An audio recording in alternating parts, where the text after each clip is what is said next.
This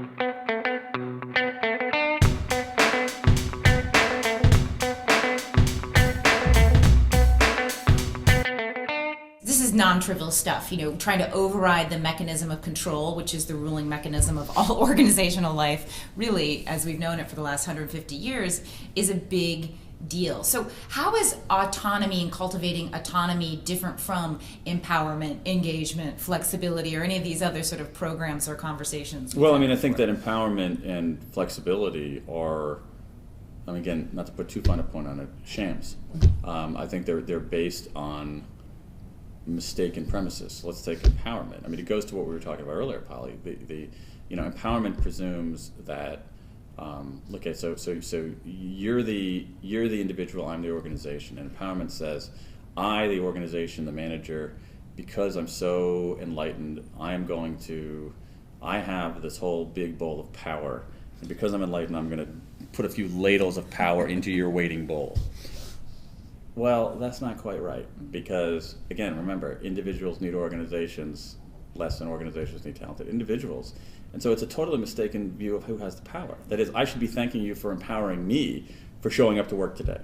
And so I think that empowerment is nonsense. I think it's just it's another form of control.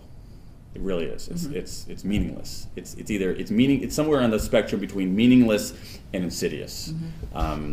Fundamentally flawed. Flexibility, I think, is the same sort of thing, because people are not looking for flexibility. Flexibility simply says we're going to be slightly less maniacally controlling than we were before. But it doesn't mean we're going to give you any kind of autonomy. It means we're going to be slightly less controlling. And I think that's, honestly, I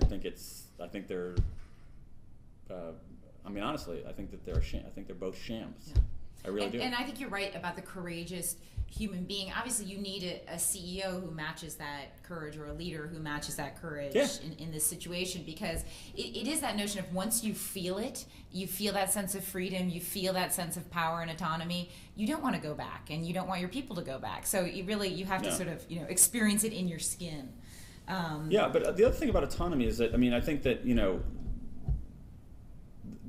if you look at the work of the scholars who've done this, particularly this guy Richard Ryan and Edward Deasy at University of Rochester, this quest for self-direction, having sovereignty over your own life, is part of what it is to be human.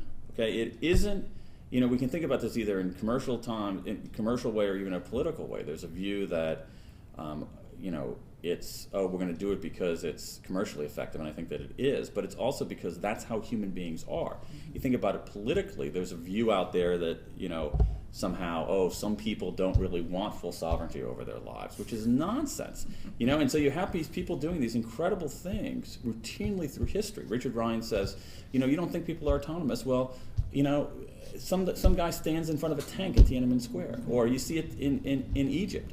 Was that autonomy or what? It's basically this quest for sovereignty, for self-direction, and a resistance to control. I think that's the nature of human beings. And again, to borrow your phrase one more time, it's like, so why not do things that are consistent, with the grain of human nature rather than against it? Just think about, again, my wife calls me, Mr. Rational, because I'm very rational about these kinds of things. And so forget about sort of the humanistic side of going with the grain of humanity rather than against it. Forget about the humanistic argument for it.